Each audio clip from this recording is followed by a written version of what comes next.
ഓരോ മാതാപിതാക്കളും എത്ര പ്രതീക്ഷയോടെയാണ് മക്കളെ വളർത്തുന്നത്. ദാരിദ്ര്യാവസ്ഥയിൽ ഒരു കുറവ് പോലും അറിയിക്കാതെ അവർക്ക് മികച്ച വിദ്യാഭ്യാസമൊക്കെ നൽകും. മക്കൾ വളർന്നു വലുതായി ജോലിയും നേടി വിവാഹമൊക്കെ കഴിക്കുന്നത് പലരും സ്വപ്നം കാണും. അങ്ങനെയുള്ള കാലമൊക്കെ മാറുകയാണ്. പഠനകാലത്ത് തന്നെ പ്രണയം, പിന്നീട് വീട്ടുകാരെ എതിർത്തുള്ള വിവാഹം, ദാമ്പത്യ പ്രശ്നങ്ങൾ ഉണ്ടാകുമ്പോൾ സഹായത്തിനോ പിന്തുണയ്ക്കാനോ ആരുമില്ലാത്ത അവസ്ഥ. കഴിഞ്ഞ ദിവസം പാലായിൽ കണ്ടതാണ് ഒരു കുടുംബത്തിൻ്റെ തകർച്ച. തിരുവനന്തപുരം കാട്ടാക്കടയിലെ സോന എന്ന പെൺകുട്ടി ജീവനൊടുക്കിയതും വിവാഹം നടന്ന് 14-ാം ദിവസമാണ്. ആ കേസിൽ 8 മാസത്തിന് ശേഷം ഭർത്താവിനെ പോലീസ് അറസ്റ്റ് ചെയ്തു. പോലീസ് പെട്രോൾ ആദ്യം പരിശോധിക്കുന്നത് ആ വാർത്തയാണ്. സ്വാഗതം.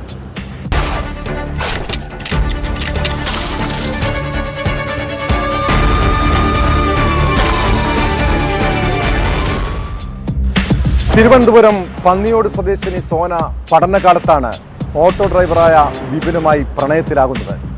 വീട്ടുകാർക്ക് ആദ്യമൊക്കെ എതിർപ്പുണ്ടായിരുന്നുവെങ്കിലും പഠനശേഷം വിപിനുമായി വിവാഹം നടത്തിക്കൊടുത്തു. വിവാഹം കഴിഞ്ഞ ആദ്യ നാളുകളിൽ ഇരുവരും തമ്മിൽ പ്രശ്നങ്ങളൊക്കെ ഉണ്ടായിരുന്നുവെങ്കിലും സോന മാതാപിതാക്കളോട് പോലും കാര്യങ്ങളൊന്നും തുറന്നു പറഞ്ഞില്ല. കല്യാണം കഴിഞ്ഞ് 14-ാം ദിവസം, അതായത് കഴിഞ്ഞ ജൂലൈ 2-ന് വീട്ടുകാർ അറിഞ്ഞത് സോന ഭർത്തൃ വീട്ടിൽ തൂങ്ങി മരിച്ചെന്ന വാർത്തയാണ്. മരണത്തിൽ ദുരൂഹതയുണ്ടെന്ന് ആരോപിച്ച് ബന്ധുക്കൾ അന്നു തന്നെ രംഗത്തെത്തിയിരുന്നു. ഒടുവിൽ സംഭവം നടന്ന് 8 മാസത്തിന് ശേഷം ഭർത്താവ് വിപിനെ പോലീസ് അറസ്റ്റ് ചെയ്തിരിക്കുന്നു.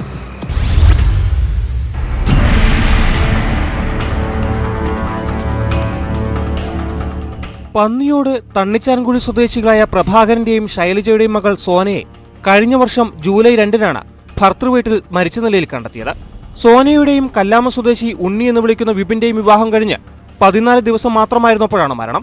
രാത്രി 11:30-യോടെ വിപിനാണ് കിടപ്പുമുറിയിൽ സോന തൂങ്ങി നിൽക്കുന്നതായി വീട്ടുകാരെയും അയൽക്കാരെയും അറിയിച്ചത്. പോലീസ് എത്തും മുൻപ് കയർ അറുത്തുമാറ്റി ആശുപത്രിയിലെത്തിച്ചെങ്കിലും മരിച്ചിരുന്നു. സോനയുടെ കഴുത്തിലെ കയർ അറുത്തുമാറ്റി 1 മണിക്കൂർ കഴിഞ്ഞാണ് കാട്ടാക്കടയിലെ സ്വകാര്യ ആശുപത്രിയിലെത്തിച്ചതെന്നായിരുന്നു ബന്ധുക്കളുടെ ആരോപണം. വിപിൻ കിടന്ന അതേ മുറിയിലാണ് സോനയെ തൂങ്ങിയ നിലയിൽ കണ്ടത്. ഉറങ്ങിപ്പോയതിനാൽ അറിഞ്ഞില്ലെന്നാണ് വിപിൻ പോലീസിന് കൊടുത്ത മൊഴി. എന്നാൽ ഈ മൊഴിയിൽ പോലീസിനും സംശയമുണ്ടായിരുന്നു. ആദ്യം കാട്ടാക്കട പോലീസ് അസ്വാഭാവിക മരണത്തിനാണ് കേസെടുത്തത്.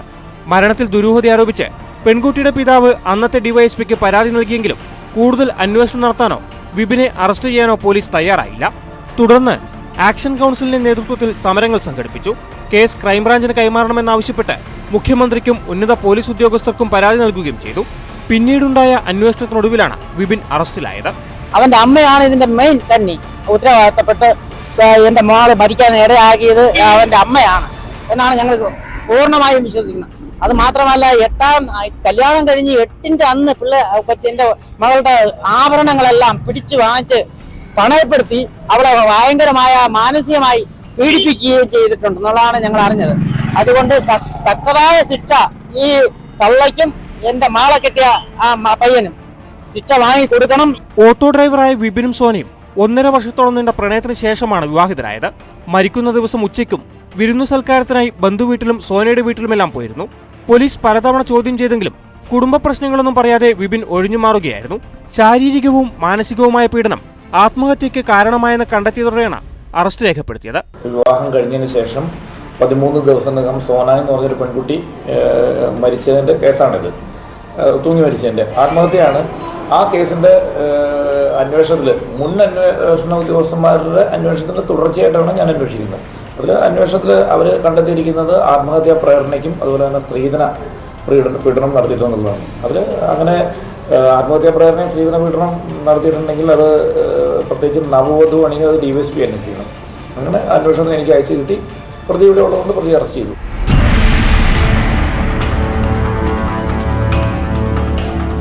ന്യൂസ് 18 നെയ്യാറ്റിങ്കര.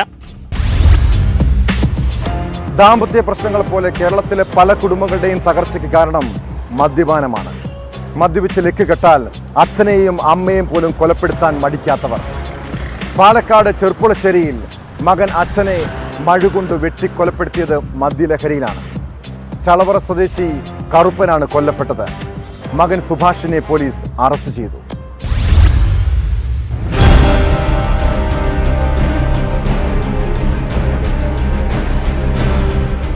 പാലക്കാട് ചെർപ്പുളശ്ശേരി ചളവറയിലാണ് കഴിഞ്ഞ ദിവസം രാത്രി മകൻ അച്ഛനെ മഴുകൊണ്ട് വെട്ടിക്കൊലപ്പെടുത്തിയത്.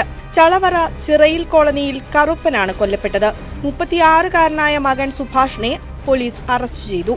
രാത്രി വീട്ടിൽ കറുപ്പനും ഭാര്യ അമ്മൂട്ടിയും തമ്മിലുണ്ടായ ബഹളത്തിൽ മകൻ സുഭാഷ് ഇടപെടുകയും മഴുവെടുത്ത് കറുപ്പന്റെ കഴുത്തിൽ വെട്ടുകയുമായിരുന്നെന്നാണ് പോലീസ് പറയുന്നത്. കറുപ്പൻ തൽക്ഷണം മരിച്ചു.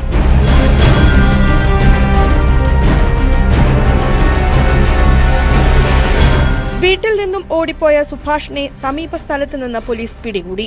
കറുപ്പനും സുഭാഷും മദ്യലഹരിയിലായിരുന്നു. ഇടയ്ക്കിടെ ഇവർ തമ്മിൽ വഴക്കുണ്ടാകാറുണ്ടെന്ന് നാട്ടുകാർ പറഞ്ഞു. ചെർപ്പുളശ്ശേരി പോലീസിന്റെ നേതൃത്വത്തിൽ തുടർ നടപടികൾ സ്വീകരിച്ചു.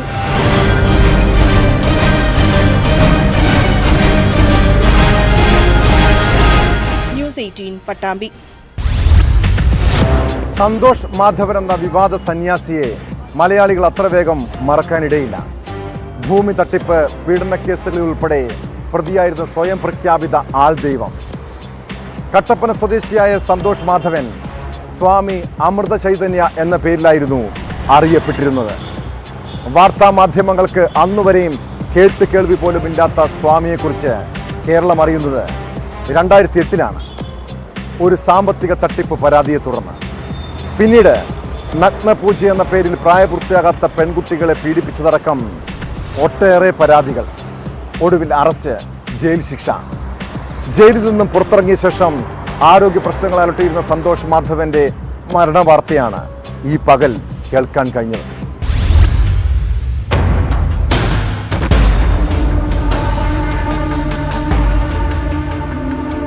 കട്ടപ്പനയിലെ വെയർഹൌസിംഗ് ഡിപ്പോയിലെ ചുമട്ട് തൊഴിലാളിയുടെ മകനായ സന്തോഷ് സ്വാമി അമൃത ചൈതന്യ ആയതിന് പിന്നിൽ പല കഥകളുണ്ട്.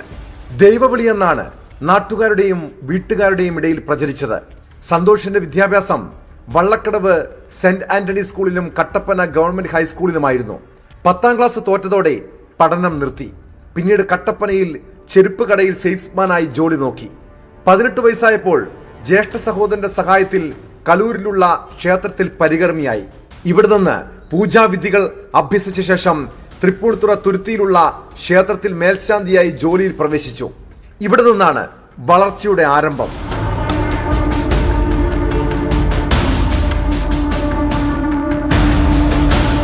2002-ലായിരുന്നു സന്തോഷ് മാധവന്റെ ആദ്യ വിവാഹം. വീടിനടുത്തു തന്നെയുള്ള ഒരു പെൺകുട്ടിയായിരുന്നു വധു. എന്നാൽ ഈ ബന്ധം ഏറെക്കാലം നീണ്ടുനിന്നില്ല. തുരുത്തി ക്ഷേത്രത്തിൽ മേൽശാന്തിയായി ജോലി നോക്കുന്നതിനിടയിൽ ഒരു ദിവസം സ്വാമി അവിടെ നിന്നും അപ്രത്യക്ഷനായി. പിന്നീട് 3 വർഷത്തോളം വീട്ടുകാർക്കും നാട്ടുകാർക്കും വിവരങ്ങളൊന്നും ലഭിച്ചിരുന്നില്ല. വടക്കേ ഇന്ത്യയിലെ ഏതോ ആശ്രമത്തിലായിരുന്നുവെന്ന് മാത്രമാണ് വീട്ടുകാർക്ക് വിവരം ലഭിച്ചത്. പിന്നീടാണ് സ്വാമി അമൃത ചൈതന്യ എന്ന പേരിൽ പ്രത്യക്ഷനാകുന്നത്.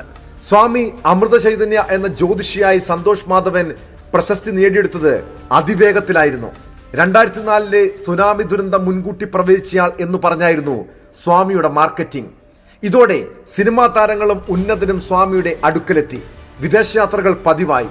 സ്വാമിയായി പ്രശസ്തി നേടിയതിന് പിന്നാലെയായിരുന്നു സന്തോഷ് മാധവന്റെ 2ാം വിവാഹം. 2007 നവംബർ 26-ന് പാലക്കാട് നടന്ന വിവാഹ ചടങ്ങ് അത്യാഡംബരത്തിലായിരുന്നു.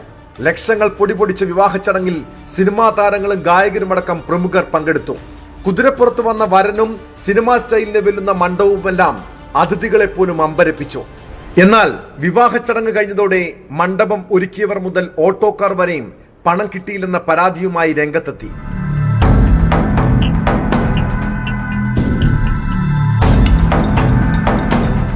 2008-ലാണ് സന്തോഷ് മാധവന്റെ തട്ടിപ്പുകളും ലൈംഗിക പീഡനങ്ങളും പുറം ലോകം അറിഞ്ഞത്. ലക്ഷങ്ങൾ തട്ടിയെന്ന് ആരോപിച്ച് വിദേശ മലയാളി ആദ്യം പരാതി നൽകി. കട്ടപ്പന ടൗണിൽ 3 നില ലോഡ്ജ് ഉൾപ്പെടെ ഒട്ടേറെ സ്വത്തുക്കളും ഇയാൾക്കുണ്ടായിരുന്നു. ബിനാമികളുടെ പേരിലും സന്തോഷ് മാധവൻ ഭൂമി വാങ്ങിക്കൂട്ടിയെന്നായിരുന്നു ആരോപണം. കോട്ടയം വൈക്കത്ത് 6 ഏക്കർ പാടം, ചെറായി ബീച്ചിനടുത്ത് 13 സെന്റ് സ്ഥലം, SRM റോഡിലെ ശാന്തിതീരം ആശ്രമം എന്നിങ്ങനെ നീണ്ടുനിന്നു സ്വത്ത് വിവരങ്ങൾ. നഗ്നപൂജ എന്ന പേരിൽ പ്രായപൂർത്തിയാകാത്ത പെൺകുട്ടികളടക്കം സന്തോഷ് മാധവൻ ലൈംഗികമായി പീഡിപ്പിച്ചിരുന്നതായും പരാതി ഉയർന്നു. ഇയാളുടെ ഫ്ളാറ്റിൽ നിന്ന് ലഹരി വസ്തുക്കളും കടുവാത്തോലും പോലീസ് പിടിച്ചെടുത്തു. പെൺകുട്ടികളെ ലൈംഗികമായി പീഡിപ്പിച്ച ദൃശ്യങ്ങളടങ്ങിയ CD-കൾ ഉൾപ്പെടെ കണ്ടെടുത്തത് കേസിൽ നിർണായക തെളിവായി. 3ാം കിട അശ്ലീല പുസ്തകങ്ങൾ വരെ സന്തോഷിന്റെ താമസ സ്ഥലത്തു നിന്നും റെയ്ഡിനിടെ കണ്ടെടുത്തിരുന്നു. ആയുധ കള്ളക്കടത്ത് കേസിൽ ഇന്റർപോൾ അന്വേഷിക്കുന്ന രാജ്യാന്തര കുറ്റവാളി പട്ടികയിലും സന്തോഷ് മാധവന്റെ പേരുണ്ടായിരുന്നു. പരാതി ഉയർന്നതോടെ ഒളിവിൽ പോയ സന്തോഷ് മാധവനെ വൈപ്പിൽ നിന്നാണ് പോലീസ് സംഘം പിടികൂടിയത്. പിന്നാലെ പ്രായപൂർത്തിയാകാത്ത പെൺകുട്ടികളെ പീഡിപ്പിച്ചതിനും ഇയാൾക്കെതിരെ കേസെടുത്തു. 15 വയസ്സിൽ താഴെയുള്ള 15ഓളം പെൺകുട്ടികളെ പീഡിപ്പിച്ചെന്നായിരുന്നു അന്നത്തെ പോലീസ് കണ്ടെത്തൽ. എന്നാൽ 4 പെൺകുട്ടികളാണ് ആദ്യം ഇയാൾക്കെതിരെ മൊഴി നൽകിയത്. ഇതിൽ 3 പേർ പിന്നീട് കൂറുമാറി. ഒരു പെൺകുട്ടി മാത്രമാണ് കോടതിയിലും മൊഴിയിൽ ഉറച്ചു നിന്നത്. പരാതിക്കാരിയായ പെൺകുട്ടിയെ മാത്രം 2006 8 തവണയാണ് ഇയാൾ പീഡനത്തിന് ഇരയാക്കിയത്. 2009 മെയ് 20 പീഡനക്കേസിൽ സന്തോഷ് മാധവന് കോടതി 16 വർഷം കഠിന തടവ് ശിക്ഷ വിധിച്ചു. വർഷങ്ങൾ നീണ്ട ജയിൽവാസത്തിനു ശേഷം ആരുമായും വലിയ ബന്ധങ്ങളില്ലാതെ ഒതുങ്ങിക്കഴിയുകയായിരുന്നു സന്തോഷ് മാധവൻ. ഇതിനിടെയായിരുന്നു ഹൃദയ സംബന്ധമായ അസുഖത്തെ തുടർന്നുള്ള മരണം.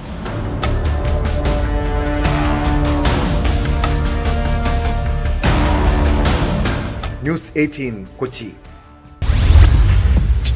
ക്യാമ്പസുകളിലെ അക്രമ രാഷ്ട്രത്തിന്റെ ഇരയായ മഹാരാജാസ് കോളേജിലെ SFI നേതാവ് അഭിമന്യുവിനെ കൊലപ്പെടുത്തിയ കേസിൽ വിചാരണ തുടങ്ങാനിരിക്കുകയാണ്.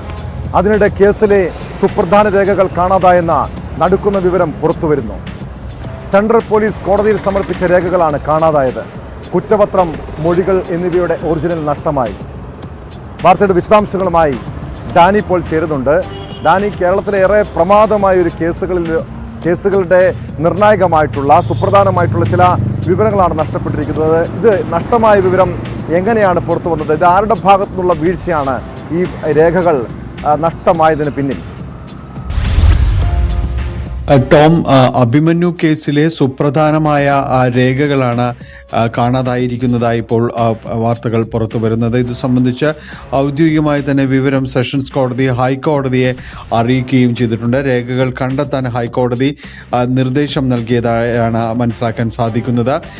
SFI നേതാവ് അഭിമന്യുവിനെ കുത്തിക്കൊലപ്പെടുത്തിയ കേസുമായി ബന്ധപ്പെട്ട് അതിൻ്റെ വിചാരണ നടപടികൾ തുടങ്ങാനിരിക്കുന്ന ഘട്ടത്തിലാണ് എറണാകുളം സെഷൻസ് കോടതിയിൽ നിന്ന് വളരെ സുപ്രധാനമായ ഈ വിവരങ്ങൾ, രേഖകൾ നഷ്ടമായതായിട്ട് അറിയാൻ സാധിക്കുന്നത്. കോടതിയിൽ സമർപ്പിച്ച കുറ്റപത്രമടക്കമാണ് കാണാതായിരിക്കുന്നത്. ഇതിൽ പല രേഖകളും തന്നെ നിർണായകമാണ്. കുറ്റപത്രത്തിനൊപ്പം തന്നെ മൊഴികൾ, കുറ്റപത്രം എന്നിവയുടെ ഒറിജിനലാണ് ഇതിൽ നഷ്ടമായിരിക്കുന്നത്. അതോടൊപ്പം മറ്റ് സുപ്രധാനമായ രേഖകളുണ്ട്. ഈ രേഖകളുടെ പകർപ്പുകൾ മാത്രമാണ് ഇപ്പോൾ പ്രോസിക്യൂഷൻ്റെ ഭാഗത്ത് ഉള്ളത്. ഒറിജിനൽ നഷ്ടമായിരിക്കുന്നു എന്നതാണ്. ഈ പ്രോസിക്യൂഷനിൽ നിന്നുമാണ് ഇപ്പോൾ അതിൻ്റെ പകർപ്പുകൾ കോടതി തേടിയിട്ടുള്ളത്. വിചാരണ തുടങ്ങാനിരിക്കുന്ന ഘട്ടത്തിൽ ഈ കേസിനെ ഇതെല്ലാം തന്നെ ഏത് രീതിയിൽ ബാധിക്കും എന്നതെല്ലാം തന്നെ വളരെ ചോദ്യങ്ങൾ ഉയർത്തുന്നുണ്ട്. ഈ രേഖകൾ കാണാതായത് മനസ്സിലായിരിക്കുന്നത് ഡിസംബറിൽ തന്നെയാണ്. ഡിസംബറിൽ ഈ വിവരം സെഷൻസ് കോടതി ഹൈക്കോടതിയെ തന്നെ അറിയിച്ചിരിക്കുകയും ചെയ്തു. തുടർന്നാണ് ഹൈക്കോടതി ഇടപെട്ടുകൊണ്ട് ഇതിൻ്റെ ഈ രേഖകൾ അത് എത്രയും പെട്ടെന്ന് തന്നെ ഇതിൻ്റെ ഒരു പകർപ്പുകൾ എത്തിക്കാൻ പ്രോസിക്യൂഷനോട് ആവശ്യപ്പെടുകയും ചെയ്തിരിക്കുന്നത്. ടോപ്പ്. മലപ്പുറം താനൂരിൽ 3 ദിവസം മാത്രം പ്രായമുള്ള കുഞ്ഞിനെ അമ്മ കൊലപ്പെടുത്തിയ സംഭവത്തിൽ പുറത്തുവരുന്ന വിവരങ്ങൾ വീണ്ടും ഞെട്ടിപ്പിക്കുന്നതാണ്. കുഞ്ഞിനെ ഒഴിവാക്കാനുള്ള ഗൂഢാലോചനയ്ക്ക് പിന്നാലെയായിരുന്നു ക്രൂരമായ കൊലപാതകം. കുഞ്ഞിനെ കൊലപ്പെടുത്തി കുഴിച്ചു മൂടിയ മാതാവ് ജുമൈലത്തിന്റെ സഹോദരിയെയും താനൂർ പോലീസ് അറസ്റ്റ് ചെയ്തു. ജുമൈലത്ത് ആശുപത്രിയിൽ കഴിഞ്ഞപ്പോൾ തന്നെ കുഞ്ഞിനെ ഒഴിവാക്കാൻ ഇരുവരും ഗൂഢാലോചന നടത്തിയിരുന്നുവെന്ന് പോലീസ് പറയുന്നു. അവിഹിത ബന്ധം മറയ്ക്കാനാണ് പിഞ്ചു പൈതലിനെ ബക്കറ്റിലെ വെള്ളത്തിൽ മുക്കിക്കൊന്ന് കുഴിച്ചു മൂടിയത്.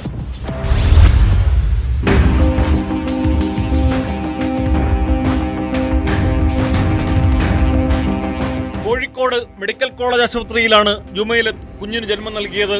ബി വിജയും മാതാവുമാണ് ആശുപത്രിയിൽ പ്രസവ സമയത്ത് ജുമൈലത്തിന് കൂട്ടിനുണ്ടായിരുന്നത്. അപ്പോൾ മുതൽ തന്നെ കുഞ്ഞിനെ ഒഴിവാക്കുന്ന പദ്ധതികൾ ഇവർ ആസൂത്രണം ചെയ്തിരുന്നു.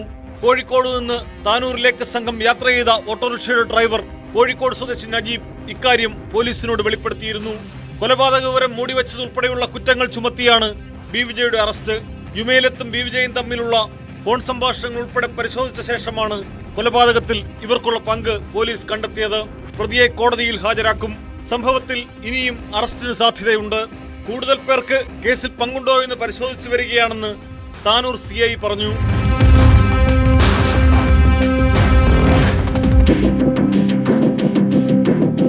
കഴിഞ്ഞ ബുധനാഴ്ച പ്രസവശേഷം കുഞ്ഞുമായി വീട്ടിലെത്തിയതിന് പിന്നാലെയാണ് താനൂർ പരിയാപുരം സ്വദേശി ജുമൈലത്ത് ചോരക്കുഞ്ഞിനെ കൊലപ്പെടുത്തി കുഴിച്ചു മൂടിയത്.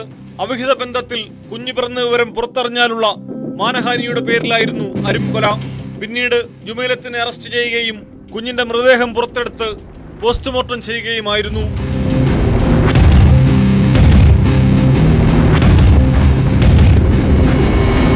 ന്യൂസ് 18 തിരൂർ. മലപ്പുറം താനൂരിൽ നവജാത ശിശുവിനെ കൊലപ്പെടുത്തിയ സംഭവത്തിന് പിന്നാലെ കേരളം ഞെട്ടലോടെ കേട്ട മറ്റൊരു ക്രൂരതയായിരുന്നു 11 മാസം പ്രായമുള്ള കുഞ്ഞിനെ കൊലപ്പെടുത്തിയ സംഭവം. അമ്മയും കാമുകനും ബന്ധുക്കളും ചേർന്ന് പിഞ്ചുകുഞ്ഞിനെ കൊലപ്പെടുത്തി മാലിന്യക്കൂനയിൽ ഉപേക്ഷിച്ച കേസിൽ പ്രതികളെ പോലീസ് കസ്റ്റഡിയിൽ വാങ്ങി തെളിവെടുപ്പ് നടത്തി. കുഞ്ഞിന്റെ മാതാവടക്കമുള്ള പ്രതികളെ താമസ സ്ഥലത്ത് എത്തിച്ചാണ് പോലീസ് തെളിവെടുപ്പ് നടത്തിയത്. കുഞ്ഞിനെ ക്രൂരമായി മർദ്ദിച്ചാണ് കൊലപ്പെടുത്തിയതെന്ന് പ്രതികൾ പോലീസിനോട് മൊഴി നൽകി.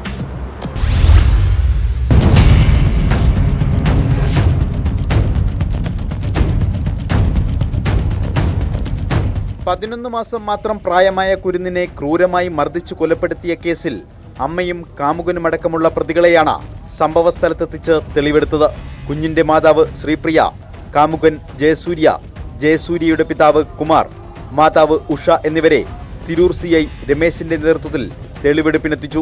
റിമാൻഡിൽ കഴിഞ്ഞിരുന്ന പ്രതികളെ അന്വേഷണത്തിന്റെ ഭാഗമായി പോലീസ് കസ്റ്റഡിയിൽ വാങ്ങുകയായിരുന്നു.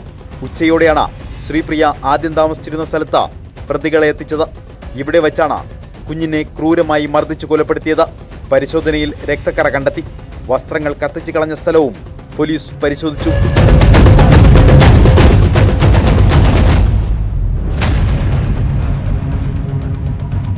കാമുകനൊപ്പം കാണാതായ ശ്രീപ്രിയയെ ബന്ധു തിരൂർ വെച്ച് കണ്ടുമുട്ടിയതോടെയാണ് ക്രൂരമായ കൊലപാതകത്തിന്റെ ചുരുളഴിഞ്ഞത്. കാമുകനായ ജയസൂര്യയ്ക്കൊപ്പം 3 മാസം മുൻപാണ് ശ്രീപ്രിയയും കുഞ്ഞും ഇവിടെ എത്തിയത്. ഭർത്താവിനെ ഉപേക്ഷിച്ചെത്തിയ ശ്രീപ്രിയയെ ബന്ധു അവിചാരിതമായി കണ്ടുമുട്ടുകയായിരുന്നു. ഇതറിഞ്ഞ ഇവരുടെ സഹോദരിയും എത്തി. കുഞ്ഞ് എവിടെയെന്ന ചോദ്യത്തിന് വ്യക്തമായ മറുപടി നൽകാൻ ശ്രീപ്രിയ തയ്യാറായില്ല. ഇതോടെയാണ് പോലീസിൽ വിവരം നൽകിയത്. തുടർന്നുള്ള അന്വേഷണത്തിൽ കുഞ്ഞിന്റെ മൃതദേഹം തൃശൂർ റെയിൽവേ സ്റ്റേഷനിലെ മാലിന്യക്കൂനയിൽ നിന്ന് പോലീസ് കണ്ടെടുത്തിരുന്നു.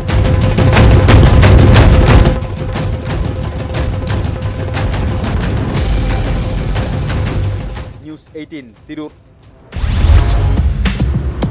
തിരുവനന്തപുരം പേട്ടയിൽ നിന്ന് 2 വയസ്സുകാരിയെ തട്ടിക്കൊണ്ടുപോയ സംഭവത്തിന്റെ ഞെട്ടൽ ഇപ്പോഴും വിട്ടുമാറിയിട്ടില്ല. പ്രതി നാവായിക്കുളം സ്വദേശി ഹസൻ കുട്ടിയുടെ മുൻകാല കഥകൾ കേട്ടാൽ തന്നെ ഭയം തോന്നും. കുഞ്ഞു കുട്ടികളെ തട്ടിക്കൊണ്ടുപോയി ഉപദ്രവിക്കുന്നതാണ് ഇയാളുടെ രീതി. ഒരു കേസിൽ ജയിൽ ശിക്ഷ കഴിഞ്ഞ് പുറത്തിറങ്ങിയതിന് പിന്നാലെയായിരുന്നു പേട്ടയിലെ തട്ടിക്കൊണ്ടുപോകൽ. ആ സംഭവത്തിൽ ഹസൻ കുട്ടിയെ വിവിധ സ്ഥലങ്ങളിലെത്തിച്ച് തെളിവെടുപ്പ് നടത്തി. കുഞ്ഞിനെ തട്ടിക്കൊണ്ടുപോയ രീതിയും സ്ഥലങ്ങളും ഉപേക്ഷിച്ച ഇടവും പ്രതി അന്വേഷണ സംഘത്തിന് കാട്ടിക്കൊടുത്തു. അതിനിടെ കഴിഞ്ഞ 17 ദിവസമായി ശിശുക്ഷേമ സമിതിയുടെ സംരക്ഷണയിലായിരുന്ന കുട്ടിയെ മാതാപിതാക്കൾക്ക് കൈമാറിയിട്ടുണ്ട്.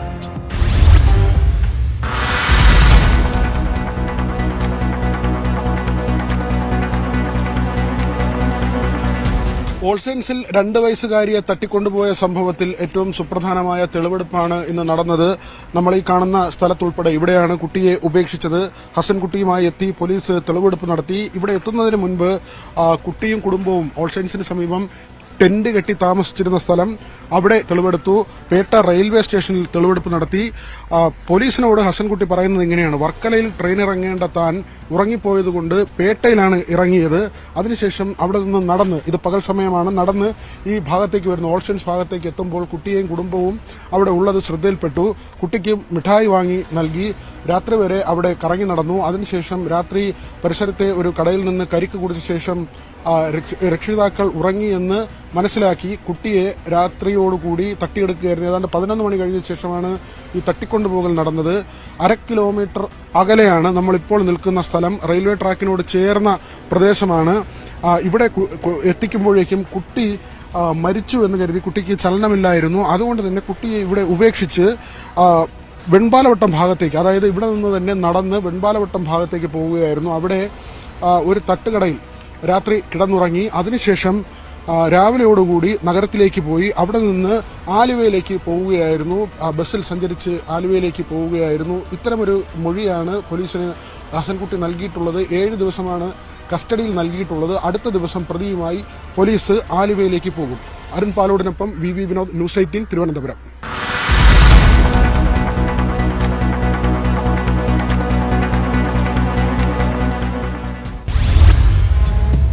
വയനാട് പൂക്കോട് വെറ്ററിനറി കോളേജ് വിദ്യാർത്ഥി സിദ്ധാർത്ഥിന്റെ മരണത്തിലെ സംശയങ്ങൾ ഇപ്പോഴും നീങ്ങുന്നില്ല. സിദ്ധാർത്ഥൻ മരിച്ചത് അധികൃതർ അറിയും മുൻപേ കോളേജിൽ ആംബുലൻസ് എത്തിയെന്ന വിവരവും പുറത്തു വന്നതോടെ കേസിൽ ദുരൂഹത വർദ്ധിക്കുകയാണ്. അതിനിടെ മരണത്തിൽ സഹപാഠി അക്ഷയ്യെ പ്രതി ചേർക്കണമെന്ന ആവശ്യം കുടുംബം ശക്തമാക്കിയിട്ടുണ്ട്. മരണത്തിൽ അധികൃതരുടെ വീഴ്ച പരിശോധിക്കാൻ സർവകലാശാല 4 അംഗ സമിതിയെ നിയോഗിച്ചു. സിദ്ധാർത്ഥിന്റെ മരണത്തിൽ വിദ്യാർത്ഥി യുവജന സംഘടനകളുടെ പ്രതിഷേധം തുടരുകയാണ്.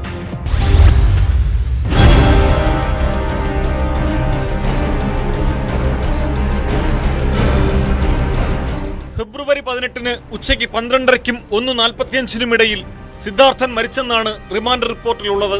പോലീസ് രജിസ്റ്റർ ചെയ്ത FIR അനുസരിച്ച് 18-ന് വൈകിട്ട് 4:29-നാണ് മരണവിവരം വൈത്തിരി സ്റ്റേഷനിൽ അറിയുന്നത്. എന്നാൽ മൃതദേഹം കൊണ്ടുപോകാൻ ആംബുലൻസ് ഉച്ചയ്ക്ക് 1:30-ഓടെ തന്നെ എത്തിയിരുന്നു. മൃതദേഹം കൊണ്ടുപോകാൻ പോലീസ് സ്റ്റേഷനിൽ നിന്ന് അനുമതി കിട്ടിയെന്ന് ആംബുലൻസുകാർ കോളേജ് അധികൃതരോട് പറഞ്ഞിരുന്നതാണ് വിവരം. പോലീസ് സ്റ്റേഷനിൽ 4:29-നാണ് വിവരമറിഞ്ഞതെങ്കിൽ പിന്നെ ആംബുലൻസ് ഡ്രൈവർ ആരെയാണ് വിളിച്ചതെന്നാണ് ഉയരുന്ന ചോദ്യം. വിദ്യാർത്ഥികൾ കോളേജിൽ പറയാതെ ആംബുലൻസ് വിളിച്ചതിന് പിന്നിലും ദുരൂഹതയുണ്ട്. തുടർച്ചയായി മർദ്ദനം നേരിട്ട സിദ്ധാർത്ഥൻ വെള്ളവും ഭക്ഷണവും കഴിക്കാതെ അവശനായിരുന്നു. ഈ സാഹചര്യത്തിൽ കുളിമുറിയിൽ പോയി സ്വയം കെട്ടിത്തൂങ്ങുമോ എന്ന ചോദ്യവും ബാക്കിയാണ്. അന്വേഷണത്തിന്റെ തുടക്കത്തിൽ പോലീസിന് വീഴ്ചയുണ്ടായെന്ന വിമർശനം ശക്തമാണ്. ക്രൈം സീൻ സീൽ ചെയ്യുന്നതിൽ പോലീസ് വേണ്ടത്ര ജാഗ്രത കാണിച്ചില്ലെന്നാണ് പ്രധാന വിമർശനം.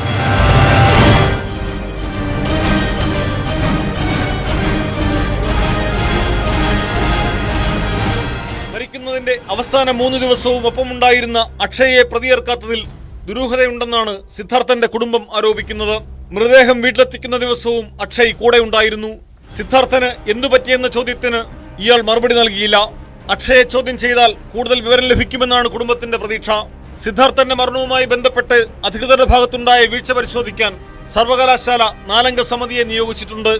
ഡീൻ, അസിസ്റ്റന്റ് വാർഡൻ എന്നിവരുടെ വീഴ്ചയാണ് VC നിയോഗിച്ച സമിതി പരിശോധിക്കുക. അതിനിടെ കോളേജ് ഹോസ്റ്റലിൽ പരിഷ്കാരങ്ങൾക്ക് അധികൃതർ നിർദ്ദേശിച്ചു. ഓരോ ഹോസ്റ്റലിലും ചുമതലക്കാരായി 4 അധ്യാപകരെ നിയോഗിക്കും. 3 നിലകളുള്ള ഹോസ്റ്റലിൽ ഓരോ നിലയിലും ചുമതലക്കാരുണ്ടാവും. ഒരു അസിസ്റ്റന്റ് വാർഡന് ഹോസ്റ്റലിന്റെ മൊത്തം ചുമതല നൽകും. ആൺകുട്ടികളുടെ ഹോസ്റ്റലിൽ CCTVകൾ സ്ഥാപിച്ചു. കൂടുതൽ CCTV ക്യാമറകൾ സ്ഥാപിക്കാനും VCയുടെ നേതൃത്വത്തിൽ ചേർന്ന യോഗം തീരുമാനിച്ചു.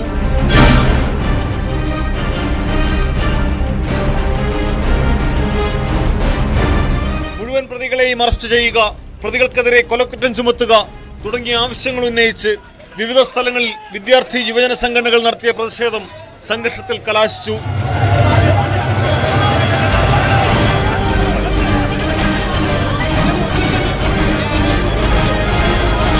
വിവിധ ബ്യൂറോകൾക്കൊപ്പം ന്യൂസ് 18 വയനാട്. സിനിമകളും മാധ്യമങ്ങളും പോലെ തന്നെ സമൂഹ മാധ്യമങ്ങളും യുവാക്കളെ വല്ലാതെ സ്വാധീനിക്കുന്നുണ്ട്. മദ്യപാനത്തെ പ്രോത്സാഹിപ്പിക്കുന്ന വീഡിയോകൾ ഓൺലൈൻ മാധ്യമങ്ങളിൽ പോസ്റ്റ് ചെയ്യുന്നത് നിയമവിരുദ്ധമാണ്. എന്നാൽ ചില യൂട്യൂബർമാർ ലൈക്കും ഫോളോവേഴ്സും കൂട്ടാൻ എന്തും പ്രചരിപ്പിക്കും. കഴിഞ്ഞ ദിവസം മദ്യപാനത്തെ പ്രോത്സാഹിപ്പിക്കുന്ന ഒരു വീഡിയോ ഫുഡി ഷെഫ് എന്ന പേരിലെ യൂട്യൂബ് ചാനലിൽ പ്രത്യക്ഷപ്പെട്ടിരുന്നു. സംഭവത്തിൽ കേസെടുത്ത എക്സൈസ് യൂട്യൂബർ കൊടുങ്ങല്ലൂർ സ്വദേശി നിധിനെ അറസ്റ്റ് ചെയ്തു. യൂട്യൂബ്, ഇൻസ്റ്റഗ്രാം, ഫേസ്ബുക്ക് എന്നീ നവമാധ്യമങ്ങളിലൂടെ മദ്യപാനത്തെ പ്രോത്സാഹിപ്പിക്കുന്ന രീതിയിലുള്ള വീഡിയോ പോസ്റ്റ് ചെയ്തതിനാണ് കേസെടുത്തത്. ഫുഡി ഷെഫ് എന്ന പേരിൽ യൂട്യൂബ് ചാനൽ നടത്തുന്ന കൊടുങ്ങല്ലൂർ അഴീക്കോട് സ്വദേശി 22-കാരനായ നിധിനെയാണ് കൊടുങ്ങല്ലൂർ എക്സൈസ് റേഞ്ച് ഇൻസ്പെക്ടർ ഷംനാദും സംഘവും അറസ്റ്റ് ചെയ്തത്. മദ്യപാനത്തെ പ്രോത്സാഹിപ്പിക്കുന്ന വീഡിയോകൾ ഓൺലൈൻ മാധ്യമങ്ങളിൽ പോസ്റ്റ് ചെയ്യുന്നത് തെറ്റാണെന്ന് അറിയില്ലായിരുന്നുവെന്ന് നിധിൻ എക്സൈസ് സംഘത്തോട് പറഞ്ഞു. ഇയാളുടെ അക്കൗണ്ടിൽ നിന്നും ഇത്തരം വീഡിയോകൾ നീക്കം ചെയ്യിപ്പിച്ചു. വേണ്ടത്ര നിയമപരിജ്ഞാനമില്ലാതെ പല യുവാക്കളും ഇത്തരം വീഡിയോകൾ ഓൺലൈൻ മീഡിയകളിൽ പ്രസിദ്ധപ്പെടുത്തുന്നത് എക്സൈസ് സൈബർ സെൽ നിരീക്ഷിക്കുന്നുണ്ടെന്നും അവർക്കെതിരെ നിയമ നടപടി ഉണ്ടാകുമെന്നും എക്സൈസ് സംഘം അറിയിച്ചു. ന്യൂസ് 18 തൃശൂർ. സ്വകാര്യ ബസ് ജീവനക്കാരുടെ മത്സരയോട്ടവും അവർ തമ്മിലുള്ള തർക്കവും പലപ്പോഴും പൊതുജനങ്ങൾക്ക് തന്നെ ബുദ്ധിമുട്ടാകാറുണ്ട്. യാത്രക്കാരുടെ ജീവൻ പന്താടിയാണ് പൊതുനിരത്തിലെ ഇവരുടെ മത്സരയോട്ടം. കോഴിക്കോട് മാവൂർ സ്റ്റാൻഡിൽ സ്വകാര്യ ബസ് ജീവനക്കാർ തമ്മിലുള്ള തർക്കം പരസ്പരം ബസ് ഇടിപ്പിക്കുന്നതിൽ കലാശിച്ചു. നാട്ടുകാരുടെ പരാതിയിൽ മാവൂർ പോലീസ് സ്ഥലത്തെത്തി 2 ബസ്സുകളും ഡ്രൈവർമാരെയും കസ്റ്റഡിയിലെടുത്തിട്ടുണ്ട്.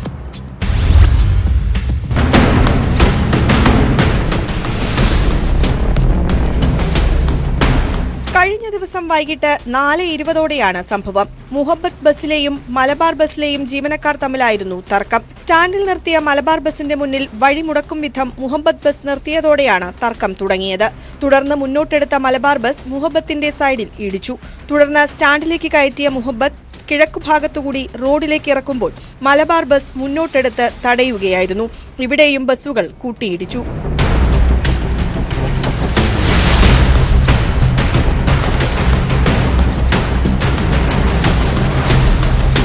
ഇരു കൂട്ടരും തമ്മിൽ സംഘർഷമുണ്ടായതോടെ മാവൂർ പോലീസ് എത്തി 2 ബസ്സുകളും കസ്റ്റഡിയിലെടുത്തു. 2 ബസ്സുകളുടെയും ഡ്രൈവർമാർക്കെതിരെ പോലീസ് കേസെടുത്തിട്ടുണ്ട്.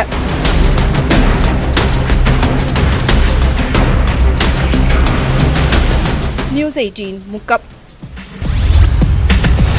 കുറ്റകൃത്യങ്ങളുടെ മറ്റു ചില വാർത്തകൾ ചുരുക്കത്തിൽ. തിരുവനന്തപുരം നെടുമങ്ങാട് മാനസിക വെല്ലുവിളി നേരിടുന്ന സ്ത്രീയെ തട്ടിക്കൊണ്ടുപോയി പീഡിപ്പിച്ച പ്രതി അറസ്റ്റിൽ. കല്ലിയോട് സ്വദേശി രാജേഷ് കുമാറിനെയാണ് പ്രത്യേക അന്വേഷണ സംഘം അറസ്റ്റ് ചെയ്തത്. വയനാട് കമ്പളക്കാട് വില്ലേജ് ഓഫീസിൽ അക്രമം കാണിച്ച കേസിൽ ജാമ്യത്തിലിറങ്ങി മുങ്ങിയ ഡോക്ടറെ 10 വർഷത്തിനു ശേഷം കർണാടകയിൽ നിന്ന് പിടികൂടി. തമിഴ്നാട് തഞ്ചാവൂർ സ്വദേശിയായ തെന്നരസിനെയാണ് കമ്പളക്കാട് പോലീസ് പിടികൂടിയത്. കോഴിക്കോട് പേരാമ്പ്രയിൽ നിന്ന് യുവാക്കളെ കാറിൽ തട്ടിക്കൊണ്ടുപോകാൻ ശ്രമിച്ച കേസിൽ ഒരാൾ പിടിയിൽ. കുറ്റ്യാടി പാലേരി ഇടവളത്ത് വീട്ടിൽ മുഹമ്മദ് ഇജാസിനെയാണ് മീനങ്ങാടി പോലീസ് പിടികൂടിയത്. കർണാടക കുന്തലഹള്ളിയിലെ രാമേശ്വരം കഫേയിലുണ്ടായ സ്ഫോടനത്തിൽ പ്രതിയെക്കുറിച്ച് വിവരം കൈമാറുന്നവർക്ക് 10 ലക്ഷം രൂപ പാരിതോഷികം പ്രഖ്യാപിച്ച് NIA. വിവരം കൈമാറുന്നവരെക്കുറിച്ചുള്ള വിവരങ്ങൾ രഹസ്യമായി സൂക്ഷിക്കുമെന്നും NIA അറിയിച്ചിട്ടുണ്ട്. സ്വന്തം കുഞ്ഞുങ്ങളുടെ ജീവനെടുക്കുന്ന അമ്മമാരെ കുറിച്ചുള്ള വാർത്തകൾ പരിശോധിച്ചാൽ അതിനൊക്കെ പിന്നിൽ സമാനമായ കാരണങ്ങൾ കാണാം. അവിഹിത ബന്ധത്തിൽ ഗർഭിണിയായ വിവരം മറയ്ക്കാനുള്ള നീക്കങ്ങളോ, കാമുകനൊപ്പം ജീവിക്കാൻ കുഞ്ഞു ബാധ്യതയാകുന്നതോ ചില യുവതികളെ ക്രൂര മനസ്സിന്റെ ഉടമകളാക്കും. 3 വർഷം മുൻപ് ഇതുപോലൊരു സംഭവം തൃപ്പൂണിത്തുറ തിരുവാണിയൂരിൽ നിന്നും കേരളം നടുക്കത്തോടെ കേട്ടതാണ്. പ്രസവിച്ച കുഞ്ഞിനെ പാറമടയിൽ എറിഞ്ഞു കൊലപ്പെടുത്തിയ ആ കേസിൽ അമ്മ ശാലിനിക്ക് കോടതി ജീവപര്യന്തം തടവ് ശിക്ഷ വിധിച്ചിരിക്കുന്നു. ഭർത്താവുമായി അകന്നു കളയുന്ന കാലത്ത് ഗർഭിണിയായ യുവതി പ്രസവശേഷം കുട്ടിയെ ഷട്ടിൽ പൊതിഞ്ഞ് കല്ലുകെട്ടി പാറമടയിൽ എറിയുകയായിരുന്നു. സംഭവം കൊലപാതകമെന്ന് തെളിഞ്ഞതോടെ അമ്മയെ പോലീസ് അറസ്റ്റ് ചെയ്യുകയായിരുന്നു. പിന്നീട് 3 വർഷത്തിന് ശേഷമാണ് കേസിൽ ശിക്ഷാവിധി വരുന്നത്. ഇതോടെ ഇന്നത്തെ പോലീസ് പട്രോൾ പൂർണ്ണമാകുന്നു. നമസ്കാരം.